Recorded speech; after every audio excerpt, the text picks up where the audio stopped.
प्यारे बच्चों, आज के इस वीडियो में हम आपको आंखों से संबंधित कुछ दोषों के बारे में बताएंगे। आंखों के बारे में आप कुछ चीजें जानते हैं। सामान्य तौर पर आप जानते हैं कि आंखें हमको किसी भी वस्तु को देखने में सहायता करती हैं। आप ये बात और जान लीजिए कि जब भी आंख के सामने कोई वस्तु रखी जाती है तो हमारी आंख उस वस्तु का प्रतिबिंब अपने रेटिना पर बनाती है और रेटिना से ही संवेदी कोशिकाओं के जरिए हमारे मस्तिष्क तक उसका चित्र पहुंचता है और हम उस वस्तु को जान पाते हैं, देख पाते हैं। हमारी आंख में एक विशेष प्रकार की क्षमता है जो गतिशील वस्तुओं का चित्र भी कैप्चर करती है। गतिशील वस्तुएं यानी हमारी तरफ जो आ रही हैं या हमसे दूर जा रही हैं, हम उन वस्तुओं को भी आसानी के साथ देख पाते हैं और हमारी आंख इतनी अच्छी तरीके से अपनी फोकस दूरी को एडजस्ट करती है जिसे हम आंख की समंजन क्षमता कहते हैं या पावर ऑफ एकोमोडेशन कहते हैं। तो पावर ऑफ एकोमोडेशन जो है, यह आंख की समंजन क्षमता है। हमारे आंख में ये विशेष तौर पर विशेषता पाई जाती है। दूसरी विशेषता निकट बिंदु और दूर बिंदु की। समझते हैं कि निकट बिंदु और दूर बिंदु क्या है। हम अपनी आंख के सामने कम से कम दूरी पर कौन सी ऐसी वस्तु है जो बहुत क्लियर देख पाते हैं, स्पष्ट रूप से देख पाते हैं। तो हम पाते हैं कि जब स्वस्थ आंख के सामने 25 सेंटीमीटर की दूरी पर कोई वस्तु रखी है तो उसका बहुत ही स्पष्ट प्रतिबिंब बनता है और उस दूरी को, उस पॉइंट को जो 25 सेंटीमीटर दूर होता है, उसे नियर पॉइंट या निकट बिंदु कहा जाता है। और यह दूरी स्पष्ट दृष्टि की न्यूनतम दूरी भी कहलाती है। स्पष्ट दृष्टि की न्यूनतम दूरी तो 25 सेंटीमीटर होती है और वो पॉइंट निकट बिंदु या नियर पॉइंट कहलाता है। इसी प्रकार से हम अपनी आंख से अधिक कितनी दूर तक देख सकते हैं, तो आप सभी जानते हैं। हम आसमान की तरफ देखते हैं तो हमें चंद्रमा दिखाई देता है, तारे दिखाई देते हैं, सूर्य दिखाई देता है। और आप सभी ये पहले से जानते हैं कि सूर्य सबसे नजदीक का तारा है, तो बाकी जो तारे हैं वो हमसे बहुत दूर दूर हैं और उस दूरी को हम अनंत कहते हैं। तो अगर हमको तारे दिखाई दे रहे हैं तो हम ये मान लेते हैं कि हमारी आंख को अधिक से अधिक कहां तक दिखाई देता है, अनंत तक। तो इस प्रकार से जो हमारा दूर बिंदु है वो फार पॉइंट यानी वो अनंत पर होता है। तो दूर बिंदु अनंत पर है, निकट बिंदु 25 सेंटीमीटर पर है और यही हमारी आंख का विजन है। इसे हम आंख की दृष्टि कहते हैं। तो स्वस्थ आंख की जो दृष्टि है वो अनंत से लेकर 25 सेंटीमीटर तक है। अनंत से लेकर 25 सेंटीमीटर के बीच की जो भी वस्तुएं हैं वो हमको दिखाई देती हैं। अब वो चाहे स्थिर वस्तुएं हैं तो भी स्पष्ट दिखाई देती हैं और गतिशील वस्तुएं भी हमको स्पष्ट तौर पर दिखाई देती हैं, क्योंकि हमारे आंख में पावर ऑफ एकोमोडेशन है, आंख में समायोजन की क्षमता है। जब कभी इस विजन में, इस दृष्टि में कोई समस्या पैदा हो जाती है तो हम उसे कहते हैं डिफेक्ट।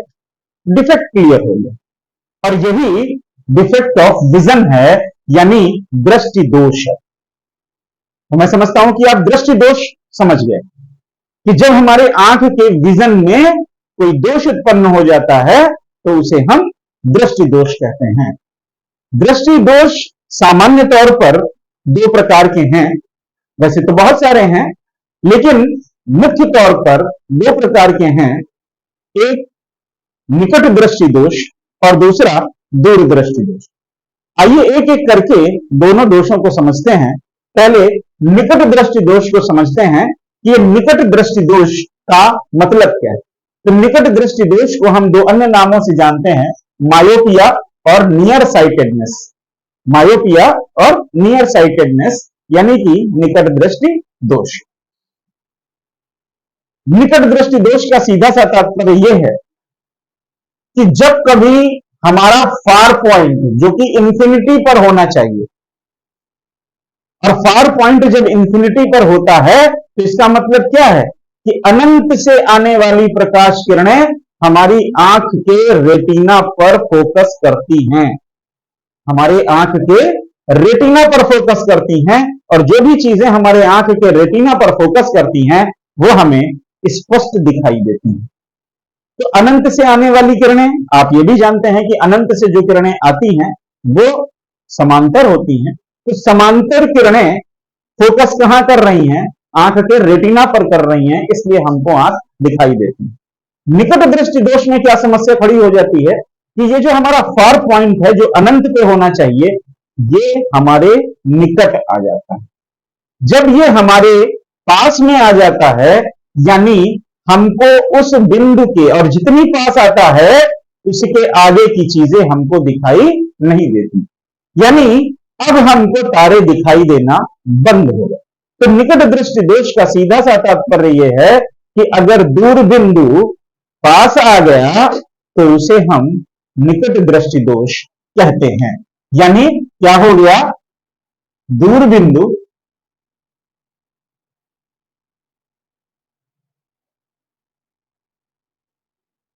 जब निकट आ जाता है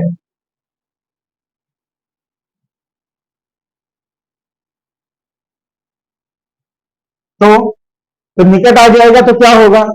अब निकट आ जाएगा यानी कि अब वो किरणें अनंत से आने की बजाय उस वस्तु से आ रही हैं, और ऐसी अवस्था में वो किरणें जो भी आ रही हैं समांतर, वो रेटिना से पहले बनना शुरू हो जाती, यानी उनका चित्र जो रेटिना पर न बनकर रेटिना से पहले बन जाता है। आप इस चित्र में देख रहे हैं। तो रेटिना से पहले जब चित्र बनने लगता है, रेटिना पर नहीं बनता है, तो हमको वो वस्तुएं दिखाई नहीं देती हैं। यही निकट दृष्टि दोष है। बात क्लियर हुई?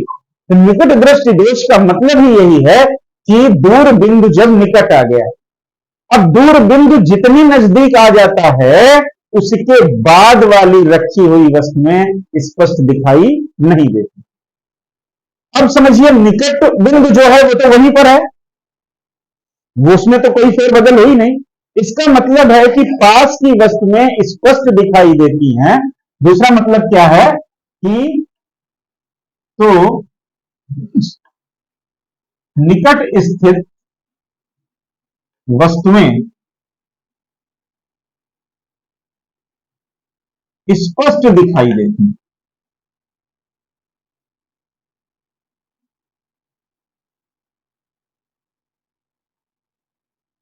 किंतु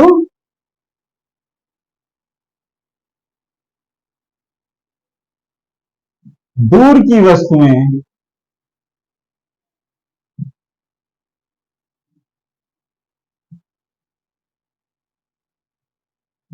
स्पष्ट दिखाई नहीं देती।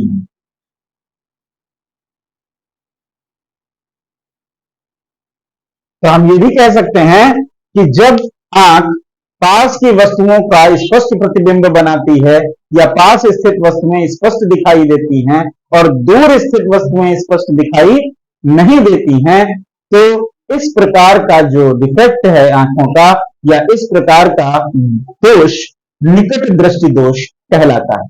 और इस स्थिति में होता क्या है? इस स्थिति में होता यह है कि अनंत से आने वाली किरणें वस्तुओं का जो प्रतिबिंब है वो रेटिना से पहले बनाने लगती है। तो रेटिना से पहले बनने लगा। अब समझते हैं कि आखिर इसका कारण क्या है, क्या कारण है कि ऐसा होता है। तो मुख्य रूप से इसके दो कारण हैं।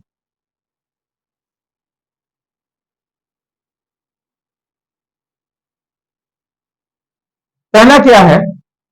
पहला कारण यह है कि अगर हमारे लेंस की फोकस दूरी गड़बड़ हो गई, अगर हमारे लेंस की फोकस दूरी गड़बड़ हो गई, अक्सर ऐसा होता है कभी कभी, क्योंकि ये लेंस भी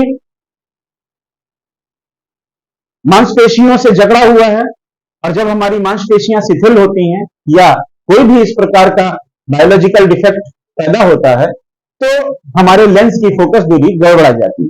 तो अगर ये फोकस दूरी गड़बड़ा गई और हमारा जो फोकस कर रहा है रेटिना पर ना फोकस होकर पहले बनने लगा, तो आखिर किस प्रकार का गड़बड़ होना चाहिए? आप जानते हैं कि अगर किसी लेंस का जो वक्रता है, यानी ये जो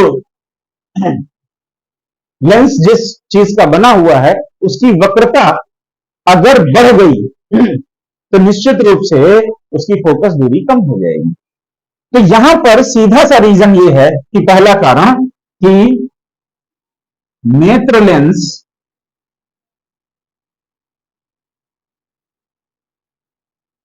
की वक्रता बढ़ जाना, यह पहला कारण। तो नेत्र लेंस की वक्रता बढ़ जाएगी तो फलस्वरूप क्या होता है? फोकस दूरी घट जाएगी, फोकस दूरी कम हो जाएगी, ठीक है ना? नेत्र लेंस की वक्रता बढ़ गई तो फोकस दूरी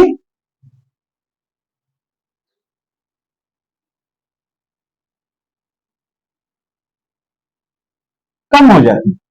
अब फोकस दूरी अगर कम हो गई तो जाहिर है कि जो वस्तु का प्रतिबिंब रेटिना पर बनना था, अब रेटिना पर न बनकर रेटिना से पहले बनने लगे। दूसरा क्या कारण हो सकता है?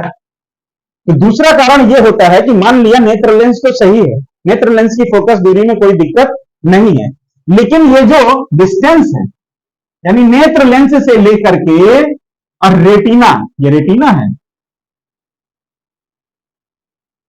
तो रेटिना और नेत्र लेंस के बीच का जो डिस्टेंस है, जिसको अगर ये बढ़ गया तो ये बढ़ने का मतलब क्या हो गया कि प्रतिबिंब तो वहीं पर फोकस हो रहा है, लेकिन रेटिना ही पीछे खिसक गया। तो अगर रेटिना ही पीछे खिसक गया तो भी प्रतिबिंब दिखाई नहीं देगा। तो दूसरा कारण जो है वो ये होता है कि नेत्र लेंस व रेटिना के बीच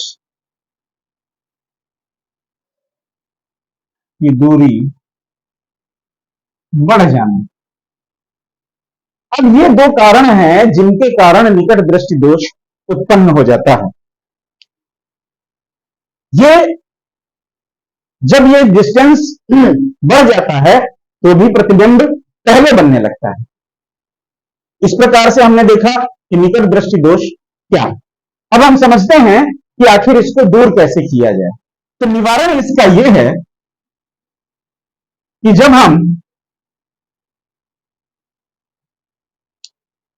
कुछ ऐसा चश्मा पहने जिससे इसकी फोकस दूरी बढ़ जाए, या ये प्रतिबिंब जो पहले बन रहा है वो आगे बनने लगे।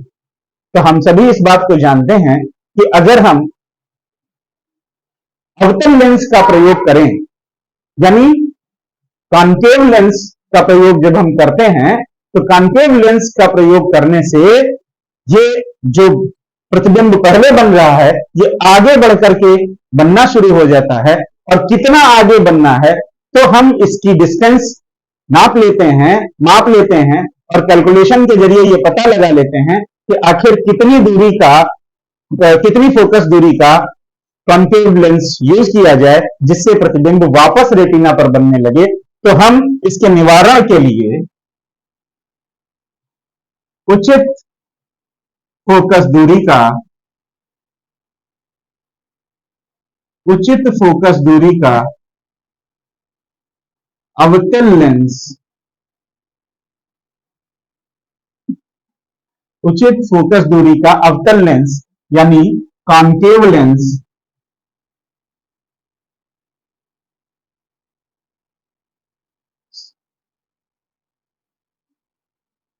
युक्त चश्मा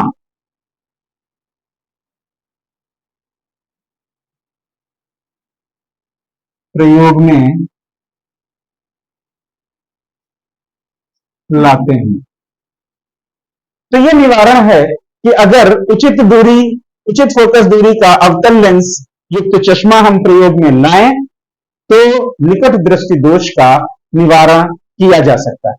तो इस प्रकार से आज के वीडियो में आपने देखा कि निकट दृष्टि दोष क्या है और इसके क्या कारण हैं और किस प्रकार से हम इसे दूर कर सकते हैं। अगले वीडियो में हम दूरदृष्टि दोष को समझाएंगे, इसलिए इस चैनल को देखना ना भूलिएगा और सब्सक्राइब भी कर दीजिएगा। तब तक के लिए नमस्कार।